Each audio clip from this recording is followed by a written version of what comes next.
नमस्कार। बजट 2016-17 पर देश की सबसे बड़ी कवरेज लेकर के एक बार हम फिर से हाजिर हैं और आज जैसा कि आप जानते हैं कि 25 तारीख को रेल बजट पेश किया जाना है और अब 2 दिनों से भी कम का वक्त रह गया है इस रेल बजट को देश के सामने आने में। अगले आधे घंटे में हम चर्चा करेंगे कि क्या कुछ उम्मीदें हो सकती हैं इस बजट से, साथ ही यात्री सुविधाओं के मोर्चे पर क्या कुछ आप अपेक्षा रख सकते हैं। हमारे साथ 2 खास मेहमान हैं। वीएन माथुर साहब मेरे साथ हैं, मेंबर ट्रैफिक, बहुत बहुत शुक्रिया, पहले रह चुके हैं इस कार्यक्रम में शामिल होने के लिए। और रघुदयाल साहब हैं जो कि CMD रह चुके हैं कंटेनर कॉर्पोरेशन ऑफ इंडिया के। बहुत बहुत शुक्रिया सर इस कार्यक्रम में शामिल होने के लिए। लेकिन आज बजट सेशन की शुरुआत में राष्ट्रपति ने रेल की व्यवस्थाओं के बारे में अपने अभिभाषण में जिक्र किया। उससे पहले आपको दिखाते हैं कि क्या है आज का हमारा सवाल, जिसका हम जवाब आपको इस कार्यक्रम में देंगे। हमेशा की तरह क्वेश्चन ऑफ द डे आपकी स्क्रीन पर। भारत की पहली रेल कब और कहां चली, ये सवाल आपके सामने। थोड़ी देर इंतजार करना पड़ेगा अगर आप इसका जवाब जानना चाहते हैं। आइए सुनते हैं राष्ट्रपति के अभिभाषण से कौन सी बड़ी बातें आज के रेल की व्यवस्था के बारे में उन्होंने कहा, इस पर निगाह डालते हैं।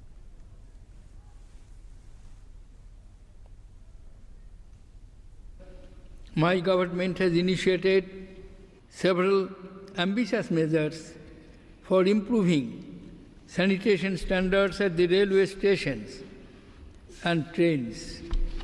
Samman guides us in our endeavor to phase out the open discharge of sewage from the trains and combat manual scavenging.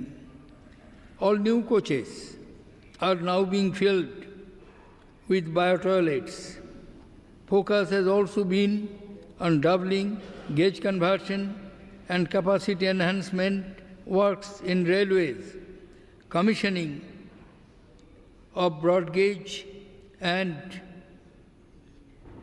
electrification have been at all-time record levels. The highest ever increase in railway capital expenditure was achieved in 2015. A landmark agreement with government of Japan will make the Mumbai-Ahmedabad high-speed rail corridor a reality. My government has awarded 2 mega projects for setting up of diesel and electric locomotive factories in Mathura and Madhepura respectively. तो बीते साल यानी जो ये साल चल रहा है उसमें अभी तक का आज़ादी के बाद सबसे बड़ा इन्वेस्टमेंट कैपिटल एक्सपेंडिचर किया गया है, इस बात का जिक्र करते हुए आइए देखते हैं कि अभी इस साल के बजट में आखिर भारतीय रेल खड़ी कहां पर है। क्योंकि स्वच्छ भारत से जोड़ने की शुरुआत हुई, मेक इन इंडिया से जोड़ने की शुरुआत हुई और अब ये समझने की कोशिश करते हैं कि अगर मेक इन इंडिया की बात की जाए तो बात कहां तक पहुंची है। 70,000 करोड़ रुपए के प्रोजेक्ट जो है उनका टेंडर जारी कर दिया जा चुका है और उस पर काम शुरू हो चुका है। 17 राज्य सरकारें, ऐसा पहली बार हुआ है, ये इनोवेटिव सोल्यूशन निकाला है रेल मंत्री ने कि राज्य सरकारें अब केंद्र सरकार के साथ मिलकर के काम करेंगी और जो PSUs हैं और उनको कैसे बेहतर इस्तेमाल किया जाए रेल के विकास में, उसकी एक शुरुआत। चीन, जापान, कोरिया, ऑस्ट्रेलिया से 100 रेलवे स्टेशंस के आधुनिकीकरण पर चर्चा चल रही है, लेकिन 8,000 रेलवे स्टेशंस हैं जिनका कायाकल्प करना है। 1.5 लाख करोड़ रुपए का निवेश का समझौता किया गया LIC के साथ, ये भी पहली बार हुआ। 30 साल के लिए जो कर्ज है वो रेलवे को सस्ती दरों पर मिलेगा। ये सारे इनोवेटिव सॉल्यूशंस केवल इसी साल लिए गए। कोल इंडिया को कहा गया कि अपने पैसे से आप रेल की बोगियां खरीदिए और जो कंटेनर की कमी है उससे मत जूझिए। बीते 1 साल में समय पर रेल पहुंचने की जो क्षमता पहले केवल 65% थी वो बढ़ करके 85% तक पहुंच गई है। यानी जो पंक्चुएशन है उसमें भी एक तरह से बेहतरी हुई है। अब समझते हैं कि चुनौतियां क्या है, क्योंकि रेल बजट से उम्मीदें, अगर 3 करोड़ रोजाना यात्री सफर करते हैं तो उनकी उम्मीदें भी बढ़ जाती हैं। और जो उम्मीद है वो ये कि वैश्विक मंदी, जिसमें इस साल रेलवे के माल ढुलाई की आमदनी को बड़ा झटका लगा है, कोयला, स्टील, सीमेंट, खाद, काफी मुश्किल हुई है। पहली चुनौती। दूसरी चुनौती, 7वें वेतन आयोग का करीब 30,000 करोड़ रुपए का बोझ। क्या इस साल केवल थोड़ा पैसा मिलेगा, अगले साल के लिए डेफर किया जाएगा? यात्री और माल भाड़े पर जो बोझ है उसको बढ़ाए बिना आप निवेश के कैसे दूसरे रास्ते खोजेंगे? सुरक्षा और संरक्षा हमेशा से ही रेल की चुनौतियां रही हैं और जिसकी सुविधा हम करेंगे, जो यात्री सुविधाएं हैं, खान पान की व्यवस्था है, सफाई की व्यवस्था है, स्टेशंस का आधुनिकीकरण है, वो कैसे किया जाए। माथुर साहब, चुनौतियां आपने देखी, आपका रिएक्शन, क्या कर सकता है बजट शॉर्ट टर्म में और लंबी अवधि में, क्या कुछ किए जाने की जरूरत है? मेरा ख्याल शॉर्ट टर्म में जो अनाउंसमेंट्स आएंगी वो तो क्वालिटेटिव इम्प्रूवमेंट के बारे में आएंगी, जैसे यात्री सुविधाओं को इम्प्रूव करना, जो टिकटिंग सिस्टम्स हैं उनमें काफ़ी इम्प्रूवमेंट आया है, इंटरनेट टिकटिंग हो चाहे मोबाइल पे अनरिजर्व टिकट्स हों, इस टाइप के ई केटरिंग में काफ़ी इम्प्रूवमेंट, तो इनको ये मैं समझता हूँ आगे बढ़ाएंगे। ठीक है। और जिक्र होगा जो कैपिटल बजट है उसमें इनकी परफॉर्मेंस काफ़ी अच्छी रही है, जो नई लाइन है दोहरीकरण, इलेक्ट्रिफिकेशन, इसमें काफ़ी अचीवमेंट्स हैं। जो टारगेट्स इन्होंने सेट किए थे बजट में वो मैं समझता हूँ उन्हें इम्प्रूव करेंगे, और अगले साल के लिए भी कैपेसिटी बिल्डिंग प्रोजेक्ट्स पे मैं समझता हूँ काफ़ी जोर रहेगा, बिल्डिंग पर ज़्यादा जोर होगा। आप क्या मानते हैं, क्या फोकस रहने वाला है इस बजट का और कहाँ पर फौरी तौर पर बजट राहत दे सकता है? चुनौतियाँ आपने देखी अभी। देखिए, जैसे माथुर साहब ने कहा कि यात्रियों की सुविधा बड़ा महत्व रखती है। जैसे आपने बताया कि 3 करोड़ यात्री प्रतिदिन इसमें सवारी करते हैं, ये महत्वपूर्ण बात हो जाती है। लेकिन रेलवे के साथ हमको ये भी समझना होगा कि एक ऐसी संस्था है जिसने देश की आर्थिक व्यवस्था में बहुत योगदान दिया है, और योगदान के लिए वो समक्ष भी हैं, लेकिन वो हो नहीं सका क्योंकि कुछ वर्षों से कुछ विरासत ऐसी रही है, ध्यान नहीं दिया गया पहले। हाँ। लेकिन शुरुआत हुई है, आप मानते हैं? यस। अच्छा। उसमें बहुत काम हो चुका है। जैसे अभी बताया गया कि कैपिटल एक्सपेंडिचर है, जो रेवेन्यू एक्सपेंडिचर है उसको किया जा रहा है, नई नई व्यवस्थाएं की जा रही हैं, जैसे हाई स्पीड कॉरिडोर जो कई वर्षों से टिका हुआ था, उसके ऊपर काम शुरू हो गया है, राष्ट्रपति जी ने बताया। जो बड़े बड़े प्रोजेक्ट थे, ये कहा गया कि भाई अभी इसको कंसोलिडेट कर लीजिए, आप इसका विस्तार करने में इसके ऊपर अपनी क्षमता समाप्त मत करिएगा, क्योंकि ये आवश्यक है कि अभी कुछ दिन हुए कोई 11,000 करोड़ की अनुमति दी गई कि लाइन की डबलिंग हो जाए, इसके यहाँ पर मल्टीपल ट्रैकिंग हो जाए। साहब वापस आएंगे आपके पास, अभी चलते हैं जो बजट यात्रा हमारा सेक्शन है उसमें देखते हैं कि नोएडा, लेकिन उससे पहले एक छोटा सा ब्रेक लेते हैं। ब्रेक के बाद हम वापस आएंगे तो आपको बजट यात्रा पर लिए चलेंगे और जो तमाम देश के हिस्सों से जो हमने उम्मीदें जुटाई हैं उसको भी आपके सामने रखने की कोशिश करेंगे। छोटा सा ब्रेक, कहीं मत जाइए, देखते रहिए खास कार्यक्रम सबका बजट। बजाज प्लैटिना की माइलेज कितनी है ये हम नहीं बताएंगे, ये जिन रास्तों पर चलती है वो रास्ते बताएंगे। ये 50 लाख प्लैटिना चलाने वाले बताएंगे। जो हर रास्ते पर दे सबसे ज्यादा माइलेज, वही है दुनिया का असली माइलेज चैंपियन।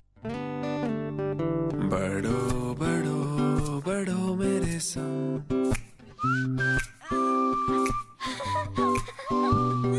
बढ़ो बढ़ो बढ़ो मेरे संग, बढ़ो बढ़ो बढ़ो बढ़ो।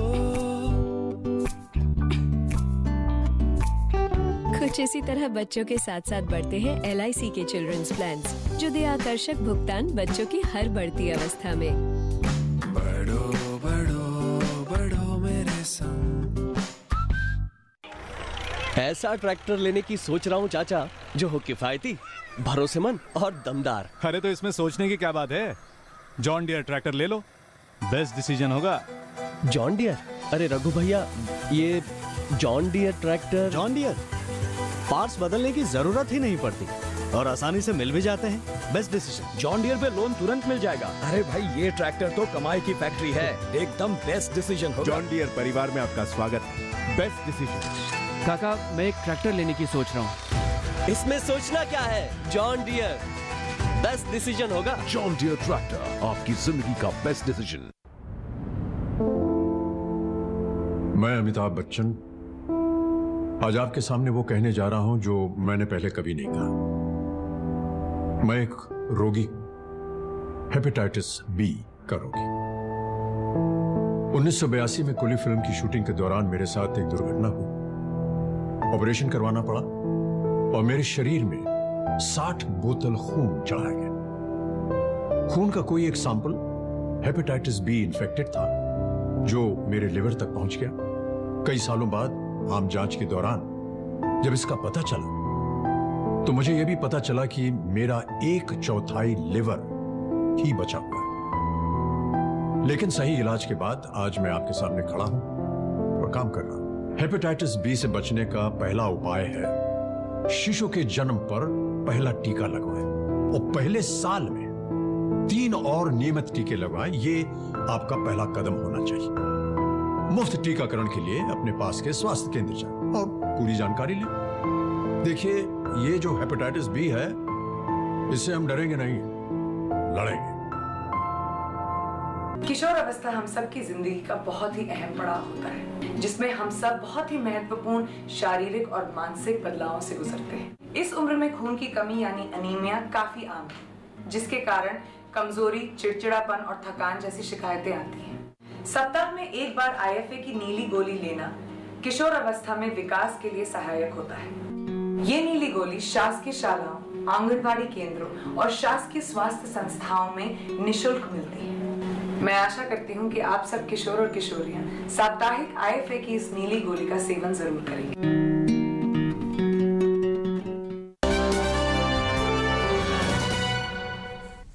और अब नोएडा, मथुरा, भोपाल और चेन्नई की रेल यात्रा।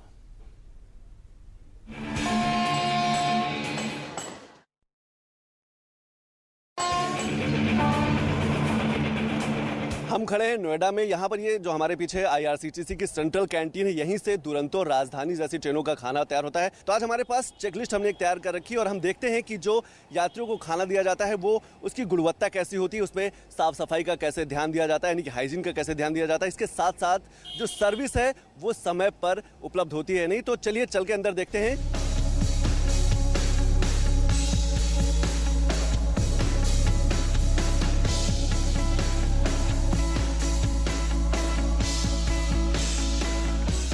हमारे यहाँ जो सफाई भी है, पूरा मैकेनाइज्ड क्लीनिंग होती है यहाँ पे।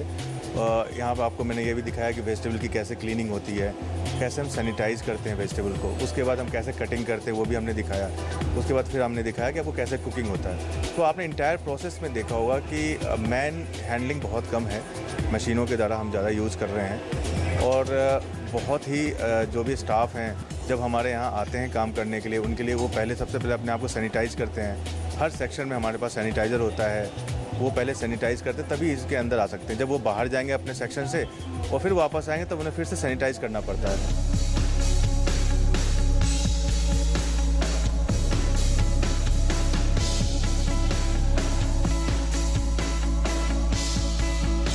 जो भी खाना बनता है प्रतिदिन ऐसा ही होता है? हाँ, प्रतिदिन ऐसा ही होता है। और जो भी लोड रॉ मटेरियल से लेके फाइनल प्रोडक्ट बनता है, हम सभी का सैंपल कलेक्ट करते हैं और यहाँ से जब श्योरिटी हो जाती है तभी डिस्पैच के लिए ऑर्डर देते हैं कि हाँ हमारा खाना सही है। इसमें 2 टाइप के चेक होते हैं। एक होता है कि जब रॉ मटेरियल आता है तो इमीडिएटली उसको चेक किया जाता है, उसके बाद जब फूड कुक हो जाता है उसके बाद भी उसको चेक करके ही आगे डिस्पैच किया जाता है। तो हमारे यहाँ से गारंटी है कि जो भी यहाँ से खाना बन के जा रहा है वो किसी भी तरह के माइक्रोबायोलॉजिकल चीज़ से फ्री है और बैक्टीरिया से फ्री है।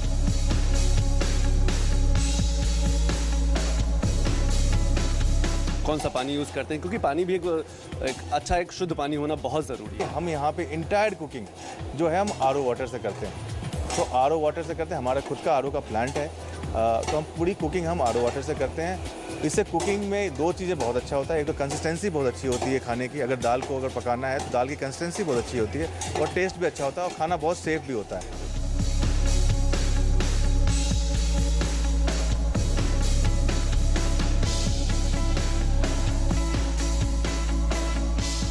हमारे पास कवर्ड रेफ्रिजरेटर व्हीकल्स हैं, उसमें कवर्ड हम बर्तनों में खाना को ले जाते हैं। खाना को पहले हमारे पास एक ब्लास्ट चिलर भी है जिसमें हम रैपिड चिलिंग करते हैं, खानों को एक डिज़ायर टेम्परेचर में लेके आते हैं। उसके बाद उसको हम जो है रेफ्रिजरेटर वैन में डाल के खाना डिस्पैच होता है। ये था IRCTC का सेंट्रल किचन, जहां पर जो खाना यात्रियों तक पहुंचता है वो कई परीक्षण के बाद वहां तक पहुंचता है। RO के साफ पानी से खाना बनाया जाता है, साथ साथ अपने आप में लेबोरेटरी है जो खाने का परीक्षण किया जाता है। तो उम्मीद करते हैं कि बदलते रेलवे और संवरते रेलवे में आपको अच्छा खाना मिलेगा तो आपका सफ़र भी और मज़ेदार होगा। कैमरामैन संजीव के साथ मैं संतोष चौधरी, DD न्यूज़, नोएडा।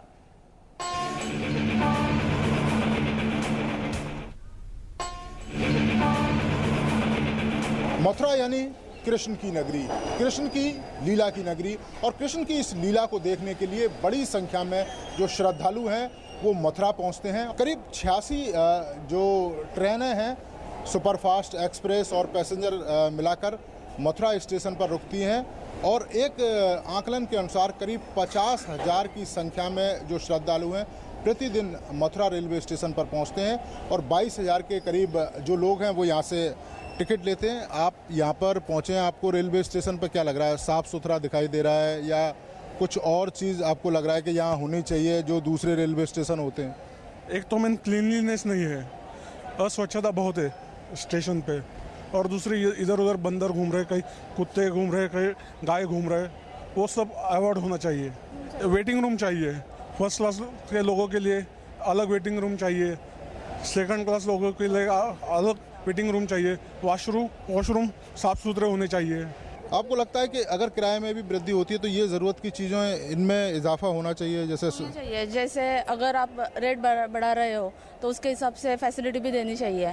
किराया बढ़े उसमें कोई उनको आपत्ति नहीं है, लेकिन जो सुविधाएं हैं, यात्री सुविधाएं भी मिलनी चाहिए। कुछ और लोग भी हैं। आप लोग कहाँ से आए हैं? सर मैं भरतपुर से आया हूँ। मेरे क्या है एग्जाम चल रहे हैं यहाँ पे, तो मैं आना जाना लगा रहता है मेरा डेली का यहाँ पे।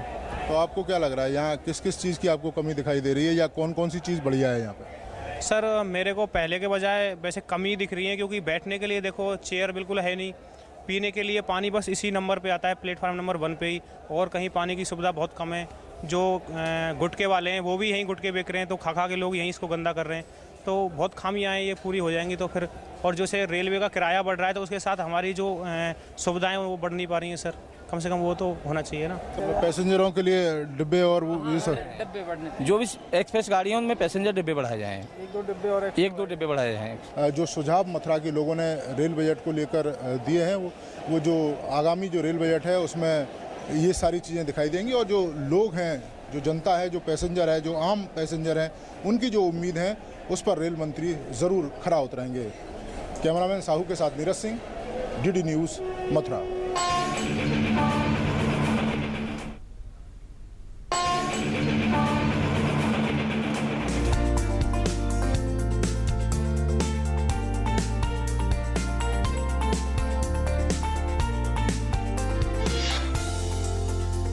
बजट यात्रा में हम यात्रा करेंगे होशंगाबाद से भोपाल के लिए, जानेंगे जनशताब्दी एक्सप्रेस है जबलपुर से भोपाल जाती है, इसमें हम यात्रा कर रहे हैं और देखते हैं, लोगों से बात करेंगे कि आखिर क्या उम्मीदें हैं इस रेल बजट से। सुविधाओं को लेकर अगर बात की जाए, स्वच्छता को लेकर अगर बात की जाए, टिकट को लेकर अगर बात की जाए, टिकट कन्फर्मेशन को लेकर अगर बात की जाए, तो क्या कहते हैं यात्री, आइए उनसे बात करते हैं। चलते हैं, भोपाल तक का सफ़र तय करेंगे होशंगाबाद से जनशताब्दी एक्सप्रेस से। जनशताब्दी एक्सप्रेस है जबलपुर से भोपाल जाने वाली, उसमें हम चढ़े हैं, और चूँकि चेयर कार है, चेयर कार में लोग सफ़र करते हैं, और क्या मांगे इन लोगों की हैं, क्या सुविधाएं इनको चाहिए इस रेल बजट से, आए यात्रियों से ही बात करते हैं। सबसे पहले तो रेल सुविधाएं जो होनी चाहिए पब्लिक को वो तो मिलनी चाहिए, मगर पब्लिक भी तो उसकी मेंटेन करने में सहायक होना चाहिए, ये मैं मानता हूँ। और साथ साथ में कहते हैं जो जैसे कि यहाँ पे देखिए, यहाँ पे वो चार्जर का प्लग नहीं है, वो सुविधाएं होनी चाहिए। जनरल डब्बे वो बढ़ाना चाहिए रेलवे को, क्योंकि जनता को सीट नहीं मिलती है तो इतनी भीड़ हो जाती है कि जनता, कुछ लोग तो बेहोश ही हो जाते हैं वहाँ, क्योंकि हमने अपनी आंखों से देखा है। और सुरक्षा ज़्यादा रहना चाहिए। यदि इसमें 2 कोच बढ़ा दिए जाएँ, टिकट लेके तो आदमी आता ही है, 2 कोच बढ़ जाएंगे तो यात्रियों को भी सहूलियत होगी, गवर्नमेंट को भी फायदा होगा उससे। हम टिकट्स ले रहे हैं तो अगर वहाँ पे लिखा हुआ है कि सीट्स फिल हो गई हैं, तो मेरे हिसाब से ये भी लिखा होना चाहिए कि पेनल्टी भी लगेगी, बट ये चीज़ नहीं लिखी होती है। तो ये चीज़ नहीं लिखी होती है तो लोग घुस जाते हैं ट्रेन में। अब ट्रेन में घुसेंगे तो भीड़ तो होगी ही ना, बट ये चीज़ तो नहीं लिखी है, तो ऑब्वियसली भीड़ तो होनी है, तो ये भी चीज़ वेरीफाई होनी चाहिए। होशंगाबाद से भोपाल हम पहुंच गए हैं, और बजट यात्रा की अगर बात की जाए तो यात्री यही कह रहे हैं कि उसके डब्बे बढ़ाए जाएं ताकि जो लोग खड़े हुए थे उनको परेशानी ना हो, 2 से 3 डब्बों का इजाफा किया जाए। यात्रियों की ये भी मांग है कि जो जनरल डब्बे होते हैं, जो स्लीपर के डब्बे होते हैं, उसमें हर ट्रेन में 3 से 4 डब्बों का इजाफा कर दिया जाए ताकि जो भीड़ होती है उस पर कहीं ना कहीं नियंत्रण हो सके। यात्री ये भी कह रहे हैं कि किराया भले बढ़ा लें लेकिन सुविधाएँ भी उस हिसाब से होनी चाहिए। कैमरा पर्सन विनोद डोलेकर के साथ आदित्य श्रीवास्तव, डीडी न्यूज़, भोपाल।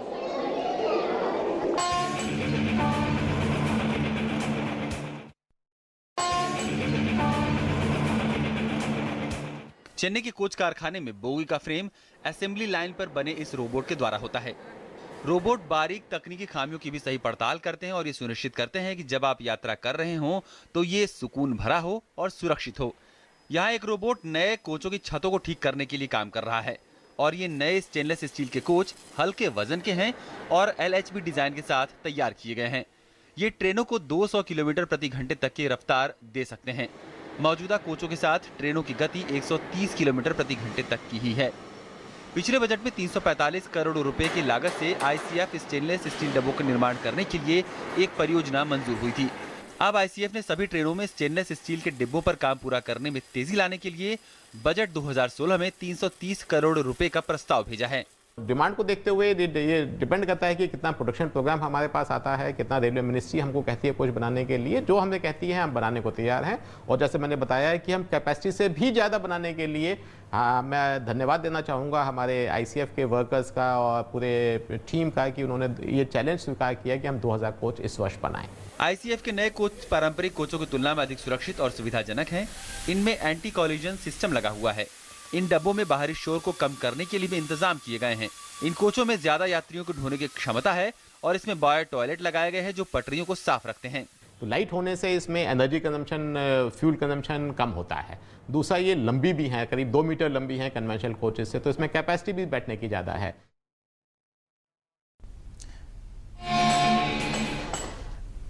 तो दयाल साहब, आपने ये सारी यात्राएं देखी। अगर इनोवेशंस की बात की जाए तो शुरुआत ज़रूर हमने देखी बीते बजट में। आपके हिसाब से 2 या 3 बड़े इनोवेशंस क्या आप सुझाना चाहेंगे रेल मंत्री को, अगर आप बजट के लिहाज से पूछें? देखिए, रेलवे में जो कुछ आपने दिखाया है ये महत्वपूर्ण है, लेकिन रेलवे की स्थिति भी देखिए कि 65% इसकी आय जो है वो माल डिब्बे से आती है और 30 और 35% के बीच में सवारी गाड़ियों से आती है जी। और देश की अर्थव्यवस्था के लिए अनिवार्य होता है कि माल गाड़ियों को अच्छी तरह से धो जाए, माल को अच्छी से पहुंचाया जाए।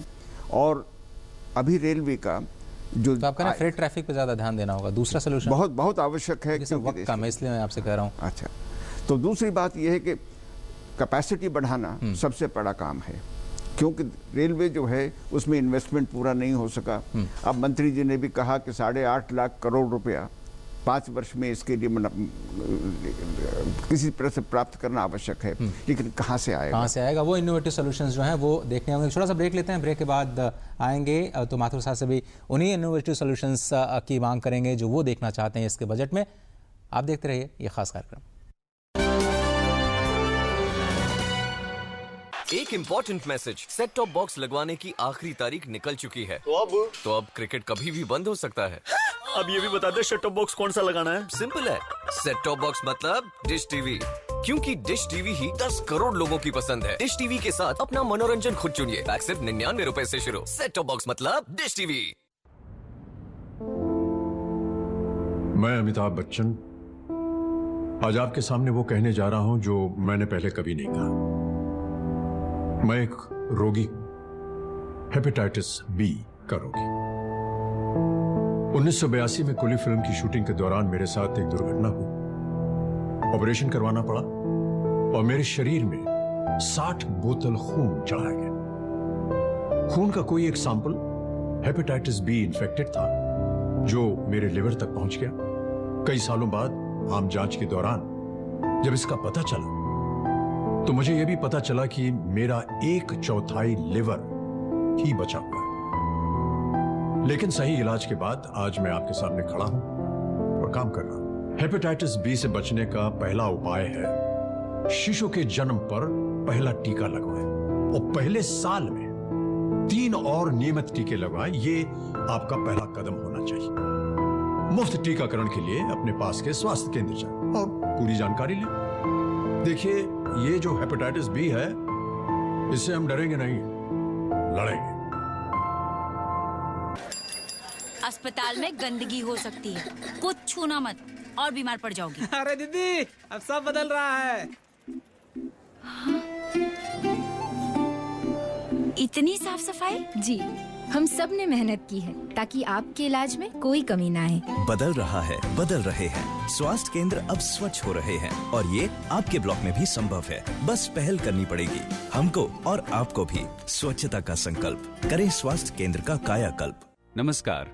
आयकर विभाग ने 1 जनवरी 2016 से पैन की जानकारी देने संबंधित नियमों में कुछ बदलाव किए हैं। पैन की जानकारी देना अनिवार्य है। अगर आपकी किसी वस्तु, सेवाओं, बुलियन या आभूषण की खरीद अथवा बिक्री एक बार में 2 लाख रुपए से अधिक है, आपकी अचल संपत्ति की बिक्री या खरीद 10 लाख रुपए से अधिक है, आपका टाइम डिपॉजिट 50,000 रुपए से अधिक है या 1 वर्ष के दौरान ये जमा राशि कुल 5 लाख रुपए से अधिक है, किसी असूचीबद्ध कंपनी के शेयरों की खरीद या बिक्री प्रति ट्रांजैक्शन 1 लाख रुपए से अधिक है, 1 वर्ष में आपके जीवन बीमा की प्रीमियम राशि या म्यूचुअल फंड में निवेश 50,000 रुपए से अधिक है, आप कैश कार्ड या अन्य किसी प्रीपेड पेमेंट इंस्ट्रूमेंट के द्वारा 1 वर्ष में 50,000 से अधिक का कुल नकद भुगतान करते हैं। याद रखें, ये कुछ महत्वपूर्ण बातें हैं। पूर्ण विवरण के लिए कृपया हमारी वेबसाइट पर उपलब्ध नोटिफिकेशन देखें। माथुर साहब, वक्त की बेहद कमी है। अगर आप 2-3 बड़े recommendations in terms of innovative rail budget बता पाएं अपनी तरफ से। आई थिंक रेल का जो फोकस है ग्रोथ पे आना चाहिए। कोई भी बिजनेस हो, ग्रोथ बिल्कुल क्रूशल आइटम होता है।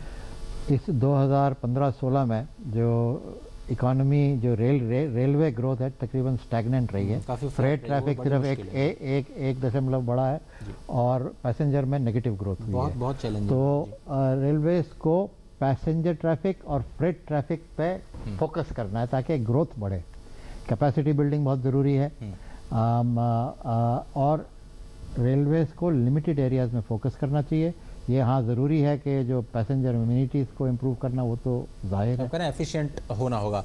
और अब देखते हैं कि जो सवाल हमने पूछा था उसका जवाब है क्या। हमने आपसे सवाल पूछा था कि भारत में पहली रेल कब और कहाँ चलाई गई थी, और इसका जवाब आपकी स्क्रीन पर आता है।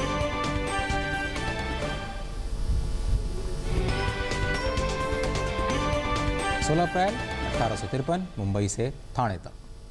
तो रेल बजट 25 फरवरी को रखा जाना है, तब तक थोड़ा सा इंतजार कीजिए। कल हम ये कार्यक्रम फिर से लेकर के आएंगे 7:30 बजे। बहुत बहुत शुक्रिया माथुर साहब, वक्त इतना ही था। वक्त थोड़ा सा कम मिल पाया दयाल साहब इस कार्यक्रम में, लेकिन आपने काफ़ी इंपॉर्टेंट रिकमेंडेशन अपनी तरफ से रखी। फिलहाल इस कार्यक्रम में सिर्फ इतना ही। मेरी पूरी बजट टीम को दीजिए इजाज़त। नमस्कार।